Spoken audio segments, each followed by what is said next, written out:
You already had the divorce papers ready? How's that? I scared you, didn't I? Because I'm ready for this at any time. So you better cool down and reflect on what you just said. With that, my husband Lance got up and went into his room. My name is Alice, a 28-year-old office worker. I married Lance a year ago after meeting him on a blind date. He pursued me, and after a year and a half of dating, we decided to tie the knot. In hindsight, it may have been too soon, but I had always vaguely envisioned getting married and starting a family by the time I was 30, so I accepted his proposal. But I quickly realized that I should have been more cautious about such life-changing decisions. The first red flag came when Lance abruptly announced he was changing jobs right after we got married. I'm changing jobs, he said, completely out of the blue. Why so suddenly? I asked, trying to understand his reasoning. Because I can't show my full potential there, he replied confidently. I was taken aback, wondering what he meant. He informed me that he had already submitted his resignation and would be leaving his job at the end of the month. Although he was able to secure a new position, the salary was significantly lower than what he had been earning before. At the time, I thought it would be okay since I was also working, but then came the next surprise. Lance started pressuring me to quit my job. If Lance's new salary had been sufficient to cover our living expenses, I might have considered it, but with his recent job change and reduced income, quitting my job would have left us in a precarious financial situation. Despite Lance's assurances that his salary would soon increase, there was no clear timeline for when that would happen. Without my income, we wouldn't be able to save any money, and we'd struggle to cover basic expenses like rent and car maintenance. So I told Lance, I won't quit my job until your salary goes up. Lance seemed to agree, but he kept asking me to quit, bringing it up repeatedly. Each time, I gave him the same response. A year into our marriage, his salary still hadn't increased, yet he continued to ask, when are you going to quit? I was tempted to sarcastically say, now, but I couldn't, not yet. If he wanted me to quit so badly, he needed to focus on earning more. Instead, he should concentrate on his work rather than persistently pressuring me. I began to wonder why Lance was so eager for me to quit my job, and eventually, I realized it. Lance wanted me to take care of his mother, Sarah. Whenever we visited my in-laws, Lance would say, I just want to make things easier for you, Mom, and Sarah would respond, thank you, Lance. That's very kind of you. Lance would then glance at me, silently pressuring me to quit my job. He claimed his mother needed care, but the truth was Sarah wasn't ill at all. She was healthy, active, and financially independent, earning enough from her part-time job to enjoy her hobbies and social life. She didn't need my help at all. If I were Sarah, I'd be insulted by the notion that I needed to be taken care of when I was perfectly capable of taking care of myself. But Lance still insists that I should take care of his mother, Sarah. Oh, if only one of us were home during the day, we could check on Mom every day, Lance blurts out, clearly expecting me to be that person. It's tiresome to keep hearing this, but I finally ask, Sarah is in perfect health. What exactly do you want me to do? There's plenty you could do, Lance responds, almost as if it's obvious. You could help with the housework, run errands for her. There's always something that needs doing. But Sarah has a part-time job and spends a lot of time socializing with her friends. She's not even home most of the day, I point out. Even if Mom's not home, you could still do the housework, couldn't you? He counters. What? Is he serious? So, you want me to be her housekeeper? It's becoming increasingly clear that Lance just wants to look good in front of his parents, to appear like the dutiful son. If he cares so much about taking care of them, he should be the one doing the housework. I have no patience for Lance's superficial pride. Naturally, I didn't quit my job, and I certainly didn't start visiting my in-laws daily. I only went over during holidays like New Year's. Thinking back, Lance has always been like this when we visit his parents. He would order me around, telling me to clean up, help Mom, or see if there's anything we need from the store. But I never took the initiative to do these things. When I'd push back, saying, don't you know this area better than I do? You should go to the store, he would always reply, it doesn't count if I do it. What does that even mean? I'm starting to realize that it's not about caring for his parents at all.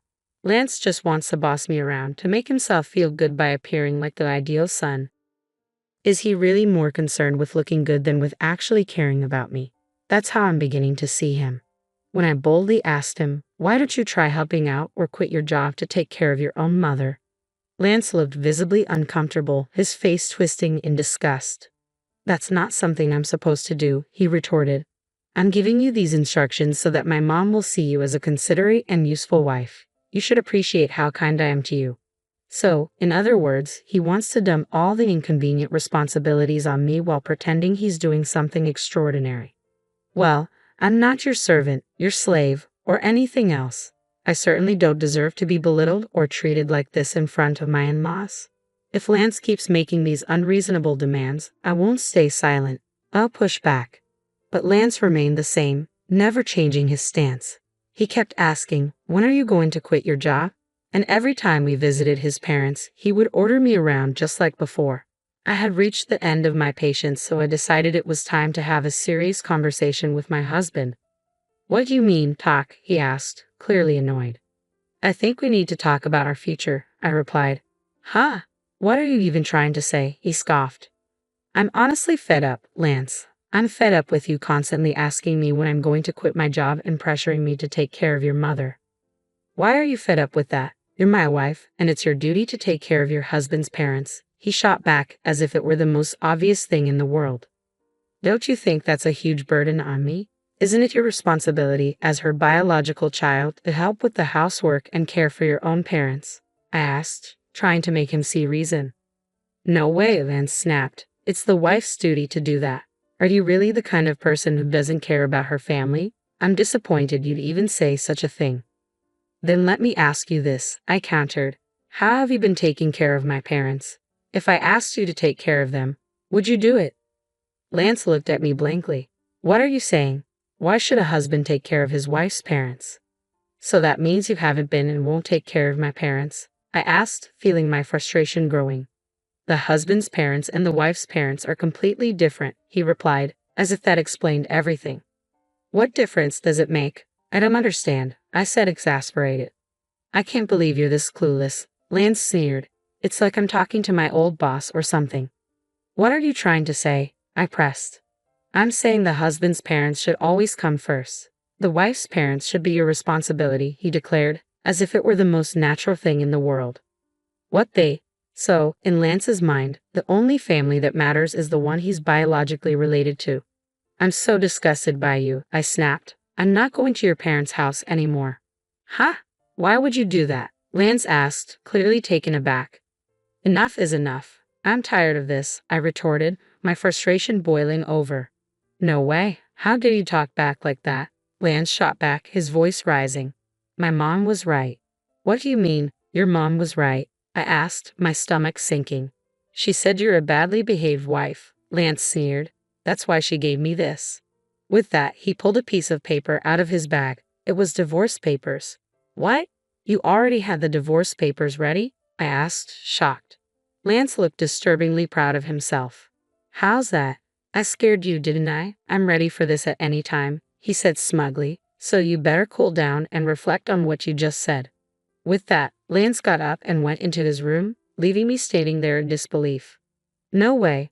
Why is Lance so selfish? And that triumphant look on his face, it's as if he thinks these divorce papers are some kind of weapon to make me submit to his will. The fact that Sarah had prepared the divorce papers made everything even clearer. Lance is nothing more than a mama's boy, eager to do whatever Sarah says while trying to boss me around. You've got to be kidding me. There's no way I'm letting Lance control me like this. Does he not realize that by pulling a stunt like this, he's already ended our marriage? His complete lack of common sense only makes me more determined. Lance had already filled out the divorce papers and handed them to me with the witness section signed by Sarah and his friends. It was obvious he was just waiting for me to fall in line.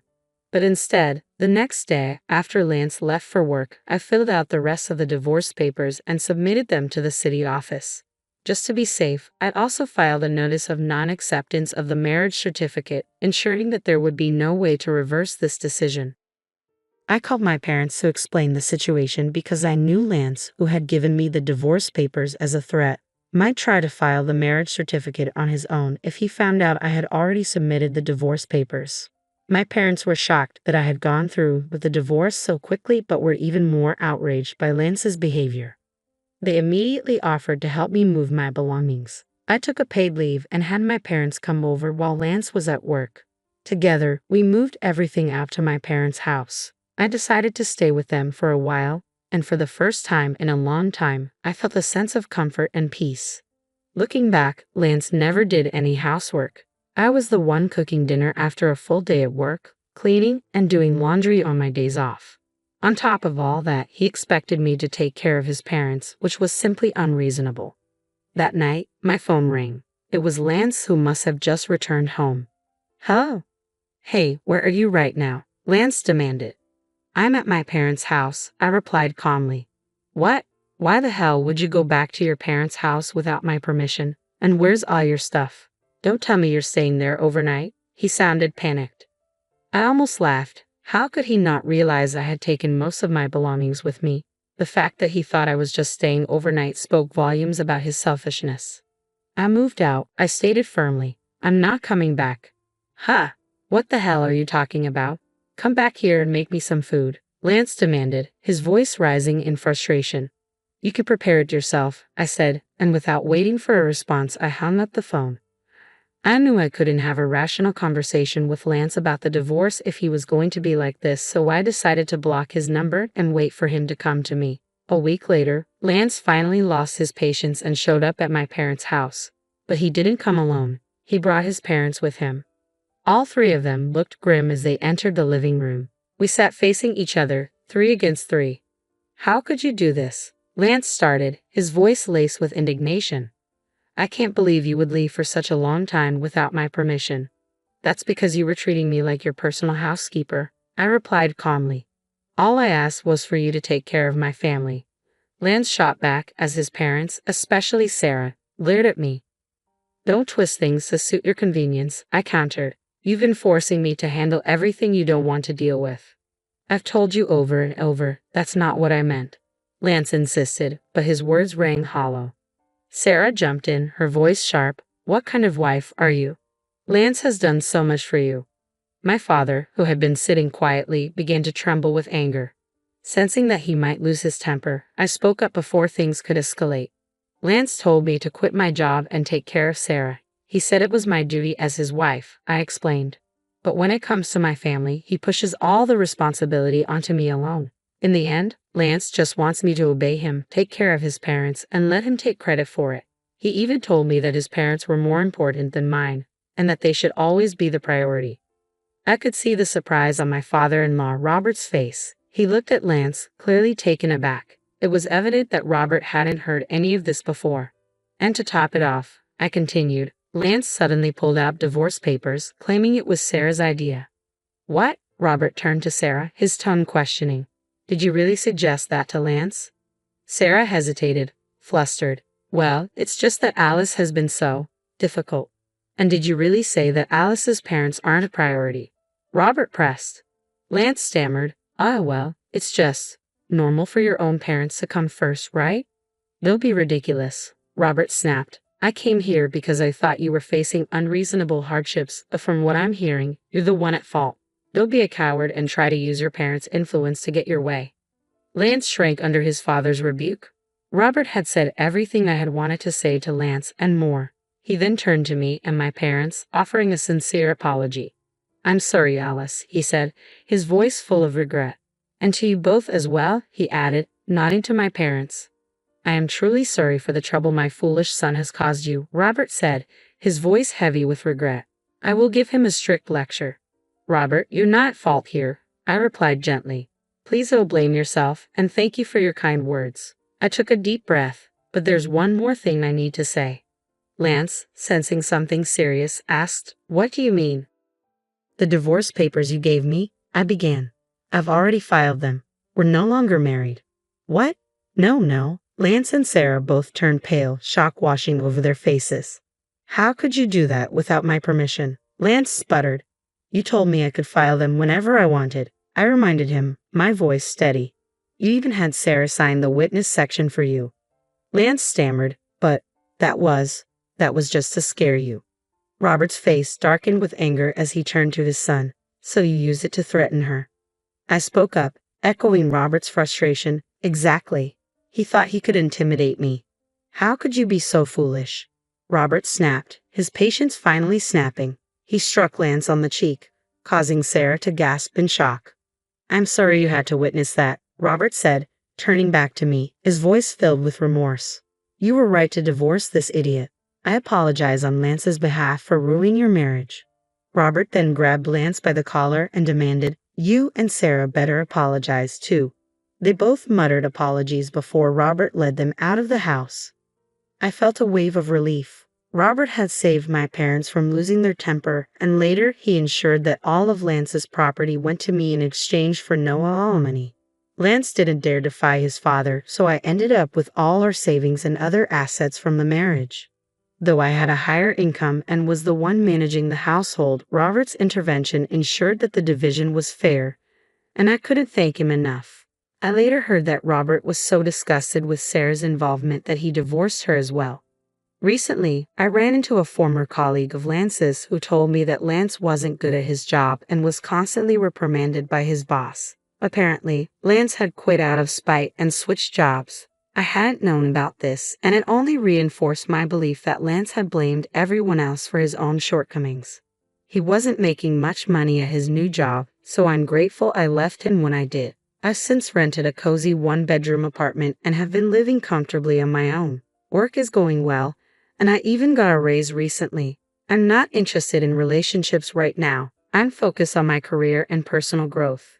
Looking back, it was clear that Lance was more concerned with appearances than with actually improving himself. He could only maintain his dignity at home, but not in the real world. There are so many men like him who think divorce papers can be used as a threat, believing they hold all the power. But that's a huge mistake. I hope anyone in a similar situation finds the strength to break free, just like I did. And I hope Alice finds someone wonderful in the future. Thank you for reading until the end. Please subscribe to our channel and see you in the next video.